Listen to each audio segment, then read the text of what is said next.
সাগরে নিম্নচাপের প্রভাব উপকূলে। মাইলস্টোন ট্র্যাজেডিতে আরও 2 শিক্ষার্থী না ফেরার দেশে শোকাবহ পরিবেশে দাফন।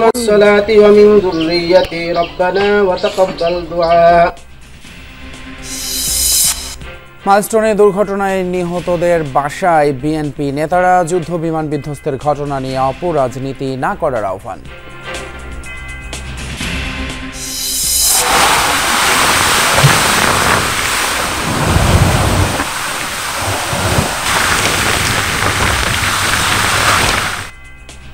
সাগরে নিম্নচাপের প্রভাব উপকূলে। কুয়াকাটায় মেরিন ড্রাইভে আবারও ভাঙন। কক্সবাজার নোয়াখালীতে নিম্নাঞ্চল প্লাবিত।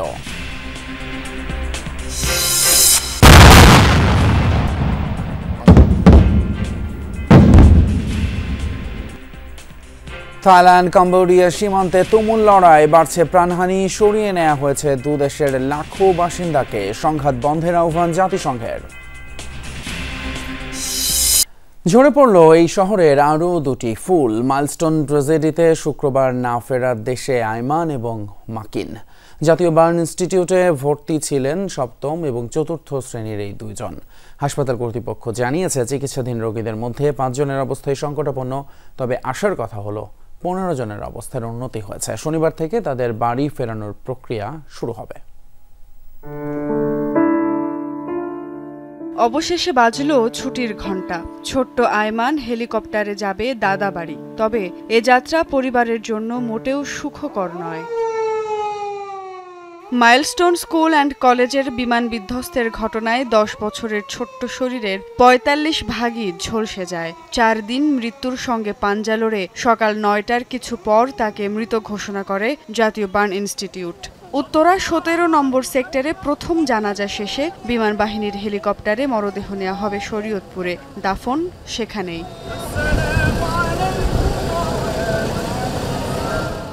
এক ব্রিফিংয়ে হাসপাতাল কর্তৃপক্ষ জানায়, ভর্তির দিনও স্বাভাবিকভাবেই কথা বলছিল আয়মান।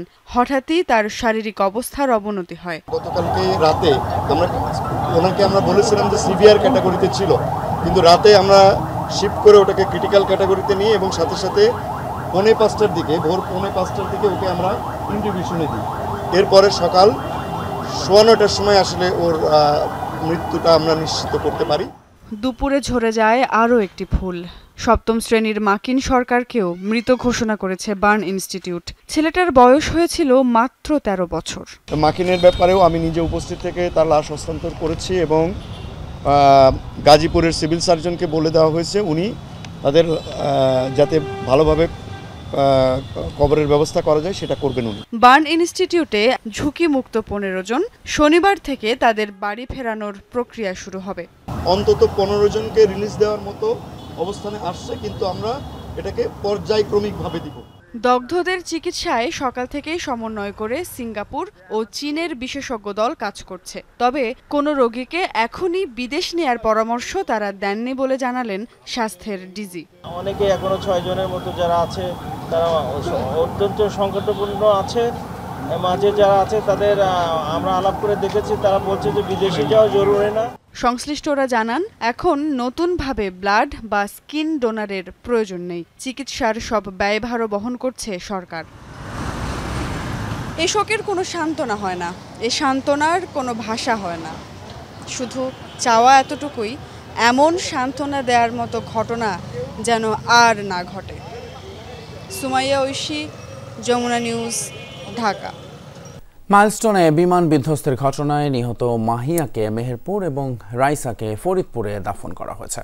এদিকে আশুগঞ্জে শিক্ষক মাসুকা বেগমের কবরে আলাদাভাবে শ্রদ্ধা জানায় বিএনপি এবং বিমান বাহিনী। বার্ন ইনস্টিটিউটে চিকিৎসাধীন অবস্থায় বৃহস্পতিবার বিকেলে মারা যায় মাইলস্টোনের শিক্ষার্থী মাহিয়া তাসনিম। এরপর মরদেহ প্রথমে চুয়াডাঙ্গায় দাদার বাড়ি, সকালে নেওয়া হয় নানা বাড়ি মেহেরপুরের মুজিবনগরে। সেখানে দাফন করা হয় তাকে। প্লেন অ্যাক্সিডেন্টে দগ্ধ হয় এবং সে হাসপাতালে থেকে মৃত্যুবরণ করে। তাদের যুদ্ধ বিমান আবাসিক এলাকায় কেন চালাইছে তারা জানে না। 60 বছরের আবাসিক পুরনো যুদ্ধ বিমান কেন চালাইছে? ফরিদপুরের আলফাডাঙ্গার বাজরা গ্রামের শামসুল উলুম মাদ্রাসা মাঠে জানাজা অনুষ্ঠিত হয়েছে রাইসা মনির। এতে স্থানীয়দের পাশাপাশি অংশ নেয় প্রশাসন ও সেনাবাহিনী। পরে বাজরা কবরস্থানে সমাহিত করা হয় মাইলস্টোনের এই শিক্ষার্থীকে। আমি দেখেই চিনছি যে এটা আমার মেয়ে। আমি এসে বললাম যে ভাই আমার এই বাচ্চাটা আমার এই বাচ্চাটা দিয়ে দেন। ওনারা আশ্বাস দিল যে ঠিক আছে, তাহলে ডিএনএ টেস্টে দিয়ে যান, আমরা এটা শেষ করে আপনারা দিয়ে দেবো। শনাক্ত করার পরেও তারা দেয় নাই। ডিএনএ টেস্ট করছে, ডিএনএ টেস্ট করার পরে এই বিগত 4 দিন পরে আমরা আজকে গতকালকে পেয়েছি। রাজধানীর উত্তরার 17 নম্বর সেক্টরের তাফালিয়া মাঠে আইমানের জানাজা অনুষ্ঠিত হয়। এতে অংশ নেন নানা শ্রেণী পেশার মানুষ। পরে বিমান বাহিনীর হেলিকপ্টারে মরদেহ নেওয়া হয় শরীয়তপুরের ভেদরগঞ্জের বাড়িতে। ব্রাহ্মণবাড়িয়ায় মাইলস্টোনের শিক্ষক মাসুকা বেগমের কবরে শ্রদ্ধা জানিয়েছে বিএনপি। এ সময় দলটির যুগ্ম মহাসচিব শহীদ উদ্দিন চৌধুরী ইয়ানি বলেন, জনবহুল জায়গায় বিমান প্রশিক্ষণের সুযোগ নেই। জনবহুল এলাকায় আসলে কোনোভাবেই তো প্রশিক্ষণ করা যায় না। প্রশিক্ষণ বিমান উড্ডয়নের জায়গা এখানে নয়, এটা জনবহুল এলাকার বাইরে। এই ধরনের মহড়া হওয়ার ক্ষেত্রে যে বিচ্ছিন্ন এলাকা, শান্তিপূর্ণ এলাকা, সেই জায়গায় হওয়া উচিত ছিল। একই সময় বিমান বাহিনী প্রধানের পক্ষ থেকেও মাসুকা বেগমের কবরে শ্রদ্ধা জানানো হয়েছে। এ সময় কর্মকর্তারা বলেন, দেশবাসী তার আত্মত্যাগ আজীবন মনে রাখবে। Afroza Lamia, Jamuna news. Milestone school and কলেজে নিহতদের আত্মার শান্তি এবং আহতদের সুস্থতা কামনায় সারা দেশে বিশেষ প্রার্থনা অনুষ্ঠিত হয়েছে। বাইতুল মোকাররম মসজিদে জুমার নামাজের পর বিশেষ দোয়া অনুষ্ঠিত হয়। এতে মাইলস্টোনে নিহতদের আত্মার মাগফিরাত কামনা করে আহতদের দ্রুত সুস্থতা কামনায় দোয়া করেন মুসল্লিরা। এছাড়া দেশের বিভিন্ন স্থানে জুমার নামাজের পর মসজিদে মসজিদে দোয়া অনুষ্ঠিত হয়। পাশাপাশি মন্দির, গির্জা সহ অন্যান্য ধর্মীয় উপাসনালয়গুলোতেও প্রার্থনার আয়োজন ছিল। এই সংক্রান্ত নির্দেশনা বৃহস্পতিবার ধর্ম মন্ত্রণালয় থেকে জারি হয়েছিল। মাইলস্টোন ট্র্যাজেডিতে নিহত পাইলট ফ্লাইট লেফটেন্যান্ট তৌকির ইসলাম সাগরের পরিবারের সাথে সাক্ষাৎ করেছেন বিএনপির মহাসচিব। নিহত অন্য শিক্ষার্থীদের পরিবারের খোঁজ খবরও নিয়েছেন বিএনপি নেতারা। এ সময় অন্তর্বর্তী সরকারের কর্মকাণ্ড নিয়ে সমালোচনা করেন তারা। আর মর্মান্তিক বিমান দুর্ঘটনা নিয়ে অপরাজনীতি না করে ভুক্তভোগীদের পাশে থাকার আহ্বান জানান বিএনপি নেতারা। সোমবার উত্তরার মাইলস্টোন স্কুলে বিমান বিধ্বস্ত হয়ে মারা যান পাইলট ফ্লাইট লেফটেন্যান্ট তৌকির ইসলাম সাগর। বিকেলে নিহত সেই পাইলটের ঢাকা সেনানিবাসের বাসায় যান বিএনপির মহাসচিব মির্জা ফখরুল ইসলাম আলমগীর। এ সময় শোকসন্তপ্ত এই পরিবারের সদস্যদের প্রতি বিএনপির চেয়ারপারসন বেগম খালেদা জিয়া ও ভারপ্রাপ্ত চেয়ারম্যান তারেক রহমানের সহমর্মিতার বার্তা পৌঁছে দেন তিনি। এর আগে সকালে তৃতীয় শ্রেণীর শিক্ষার্থী নুসরাত জাহান আনিকার পরিবারের সাথে সাক্ষাৎ করেন বিএনপির স্থায়ী কমিটির সদস্য গয়েশ্বর চন্দ্র রায়। এ সময় অন্তর্বর্তী সরকারের কর্মকাণ্ড নিয়ে সমালোচনা করেন বিএনপির এই নেতা। সরকার প্রকৃতভাবে তো সরকার চালাচ্ছে না, সরকারের মধ্যে সমন্বয়হীনতা আছে, অভিজ্ঞতারও ঘাটতি আছে, এবং সরকার যদি সত্যিকার হতে ছাড় করতো সরকার পরিচালনার ক্ষেত্রে, তাহলে অনেক বিতর্কের জন্ম দিত না। এদিকে মাইলস্টোন ট্র্যাজেডিতে নিহত দুই শিক্ষার্থী নাজিয়া ও তার ভাই নাফির পরিবারের সাথে সাক্ষাৎ করেছেন বিএনপির সিনিয়র যুগ্ম মহাসচিব রুহুল কবির রিজভী। এ সময় নিহতের পরিবারকে সমবেদনা জানান তিনি।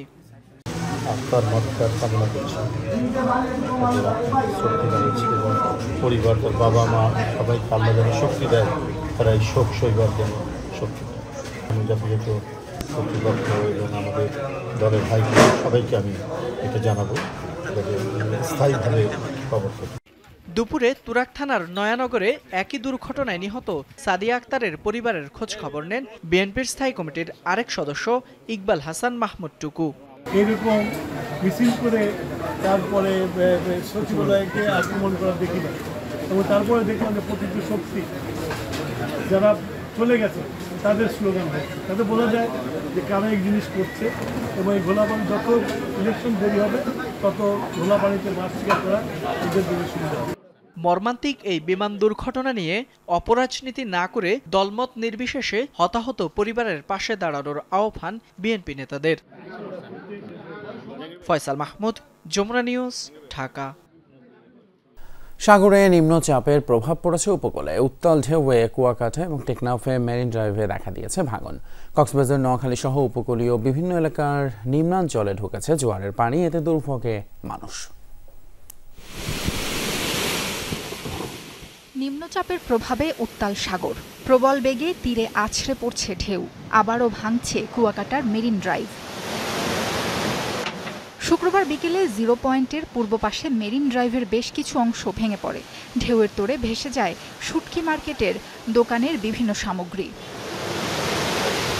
কুয়াকাটার উত্তাল সাগরের মাঝেই সৈকতে নামেন পর্যটকরা। প্রবল স্রোতে ঢাকার নবাবগঞ্জের তানভীর ভেসে যান, তাকে উদ্ধার করে জেলেরা। মেরিন ড্রাইভের 2.5 কিলোমিটার এলাকায় ভাঙন ধরেছে কক্সবাজারের টেকনাফে। এছাড়া ভাঙা বাঁধ দিয়ে পানি ঢুকে প্লাবিত কুতুবদিয়ার আনিসের ডেল, তাবলোর চর, বায়ুবিদ্যুৎ কেন্দ্রের আশপাশের অর্ধশত ঘরবাড়ি সহ রাস্তাঘাট। মহেশখালীর ধলঘাটা ও মাতারবাড়ির নিম্নাঞ্চলেও ঢুকেছে পানি।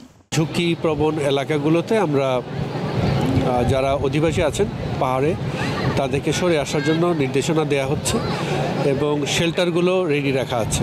প্লাবিত হয়েছে নোয়াখালীর হাতিয়ার নিম্নাঞ্চল। এছাড়া জেলা সদর সহ বিভিন্ন উপজেলার নিচু এলাকায় বৃষ্টিতে তৈরি হয় জলাবদ্ধতা। ভোলায় ডুবেছে জেলেবাহী ট্রলার। পটুয়াখালীর বাউফলের বিভিন্ন এলাকাও জলমগ্ন হয়েছে। শুক্রবার দুপুরে সাতক্ষীরায় কপোতাক্ষ নদের বেড়িবাঁধে দেখা দেয় ফাটল। পানি ঢুকতে থাকে লোকালয়ে। পরে স্থানীয়রা স্বেচ্ছাশ্রমে বাঁধ মেরামতের চেষ্টা চালান। আমরা 2-3 শতক এখানে আমরা ওই পলর ভিতরে ঢুকতে এক জায়গায় ঢুকি আর এই জায়গাতে পানি ঢুকে। এতে যদি ব্যবস্থা না নেওয়া হয় তার রাত্রে হয়তো আমরা প্লাবিত হয়ে যাব। উপকূলীয় এলাকায় স্থানীয় 3 নম্বর সতর্ক সংকেত দেখিয়ে যেতে বলেছে আবহাওয়া অফিস। সাবরিনা লিজা, যমুনা নিউজ।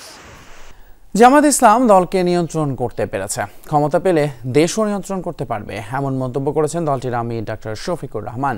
তিনি বলেন, পৃথিবীর একমাত্র অসাম্প্রদায়িক ধর্ম ইসলাম। জামায়াতের রাজনীতি হবে মানুষ এবং মানবতার কল্যাণে। ইনসাফ ভিত্তিক সমাজ বিনির্মাণে সবার সহযোগিতাও চেয়েছেন জামায়াতের আমির। আরেকটা ধর্ম এরকম দুনিয়া এখন খুঁজে পাওয়া যাবে না যে সমস্ত নবীকে। রাজধানীর চিন্ময়ী সম্মেলন কেন্দ্রে জামাত ইসলামীর ঢাকা মহানগর দক্ষিণের রুকন সম্মেলন। যোগ দেন দলটির আমির ডাক্তার শফিকুর রহমান। যখন আমরা দখলদারিতে যাব না, আমির বলেন, জামাত ইসলামী তার সংগঠন নিয়ন্ত্রণ করতে পেরেছে, ক্ষমতা পেলে দেশও নিয়ন্ত্রণ করতে পারবে। দল ও জাতির সংকটে কখনো দেশ ছেড়ে পালায়নি জামাতের কোনো নেতা।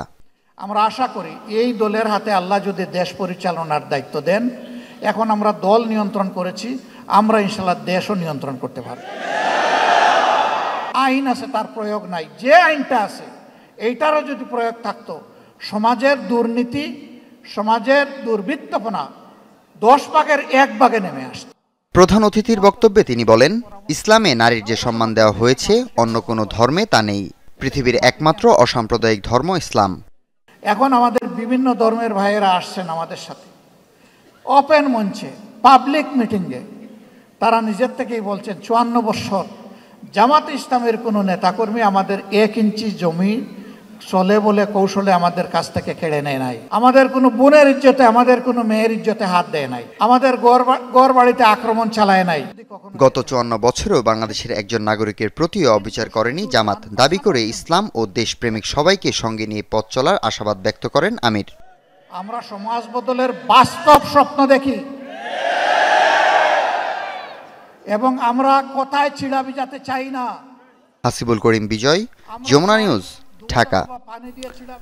এদেশে যেমন বিমানের ফিটনেস নেই, তেমনি ফিটনেস নেই রাষ্ট্র ব্যবস্থারও, এমন মন্তব্য করেছেন এনসিপি নেতারা। মাসব্যাপী পদযাত্রায় শুক্রবার সিলেট এবং সুনামগঞ্জে তারা রাষ্ট্র সংস্কারের অঙ্গীকার পুনর্ব্যক্ত করেন। জুলাই সনদ আদায়ে 3 আগস্ট সবাইকে ঢাকায় জড়ো হওয়ার আহ্বান এনসিপি নেতাদের।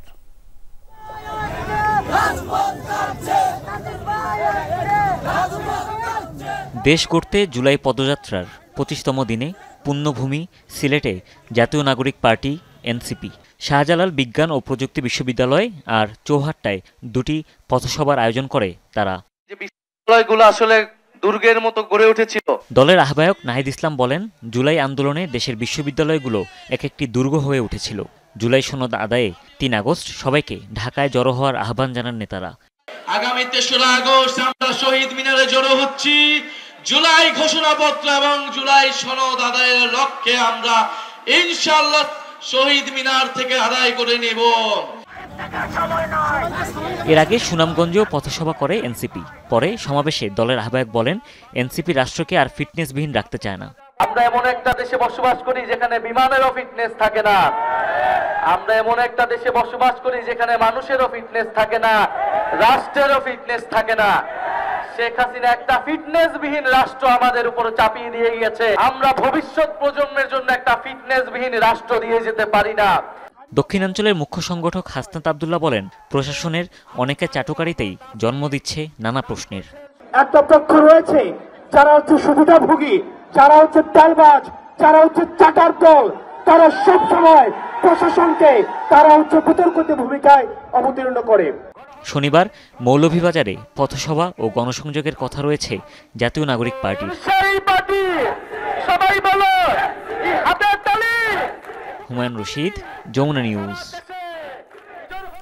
আন্তর্জাতিক সীমান্ত এলাকার নিয়ন্ত্রণ নেয়াকে কেন্দ্র করে থাই এবং কম্বোডিয়ান বাহিনীর মধ্যে চলছে তুমুল লড়াই। দুই পক্ষের সংঘর্ষে এখন পর্যন্ত 16 জন নিহত হয়েছেন। এলাকা ছেড়েছেন লক্ষাধিক মানুষ। শুক্রবার সকাল থেকে কম্বোডিয়ান বাহিনীর অবস্থান লক্ষ্য করে কামান থেকে গোলাবর্ষণ করে থাই সেনারা। অন্যদিকে রকেট এবং স্বল্প পাল্লার মিসাইল ছুড়ে পাল্টা জবাব দিচ্ছে কম্বোডিয়ান সেনারাও। এই অবস্থায় দ্রুত সংঘাত বন্ধের আহ্বান জানিয়েছে জাতিসংঘ সহ বিভিন্ন দেশ এবং সংস্থা। কমোডোর সামরিক বাহিনীর অবস্থান লক্ষ্য করে চলছে থাই সেনাদের মুহুর্মুহু গোলাবর্ষণ। সকাল থেকে সীমান্তের অপর অংশ লক্ষ্য করে গোলাবর্ষণ শুরু করে থাই সেনারা। পাশাপাশি কম্বোডিয়ান সেনাদের বিভিন্ন ঘাঁটিতে চলছে ড্রোন হামলাও। অন্যদিকে থাই সেনাদের অবস্থান লক্ষ্য করে BM-21 রকেট ছোড়ে কম্বোডিয়ান বাহিনী। বৃহস্পতিবার থেকে শুরু হওয়া সংঘাতের পরিধি সময়ের সাথে সাথে আরও বাড়ছে। ব্যাংককের অভিযোগ, হামলায় নোম্যান্সল্যান্ডে মাইন ব্যবহার করছে কম্বোডিয়ান বাহিনী, আর নমপেনের দাবি ক্লাস্টার বোমা ব্যবহার করছে থাই সেনারা। এদিকে পাল্টাপাল্টি হামলার মুখে থাইল্যান্ডের 4 প্রদেশ থেকে 1 লাখের বেশি মানুষকে সরিয়ে নেওয়া হয়েছে। অন্যদিকে কম্বোডিয়ান সীমান্ত থেকে সরানো হয়েছে প্রায় 20,000 বাসিন্দাকে। 24 জুলাই রাত থেকে কামানের গোলাবর্ষণ শুরু করে কম্বোডিয়ান বাহিনী। ভোর পর্যন্ত চলতে থাকে এই হামলা। বেসামরিক অবস্থান এবং ঘরবাড়ি লক্ষ্য করে হামলা চালায় তারা। আমাদের 8টি স্থানে হামলা করা হয়েছে, যার মধ্যে একাধিক টেম্পলও রয়েছে। F-16 বিমান থেকে বোমা হামলা করা হয়েছে। এ অবস্থায় দুপক্ষকে দ্রুততম সময়ের মধ্যে সংঘাত বন্ধের আহ্বান জানিয়েছে জাতিসংঘ, আসিয়ান সহ বিভিন্ন সংস্থা এবং দেশ। দুটি দেশই চীনের ঘনিষ্ঠ মিত্র। এর পাশাপাশি তারা আসিয়ানেরও সদস্য। আমরা আশা করছি শিগগিরই দেশ দুটি সংঘাত বন্ধে সম্মত হবে। বিবাদের শুরু গেল 16 জুলাই থেকে। সীমান্তে মাইন বিস্ফোরণে আহত হন বেশ কয়েকজন থাই সেনা। ব্যাংককের দাবি, সীমান্ত এলাকায় মাইন পুঁতে রেখেছে কম্বোডিয়ান সেনারা। সেই অভিযোগে হামলা করা হয় কম্বোডিয়ায়। এরপর থেকে সংঘর্ষ চলছে দুই দেশের বাহিনীর মধ্যে। মীর মুশফিকা হাসান, যমুনা নিউজ।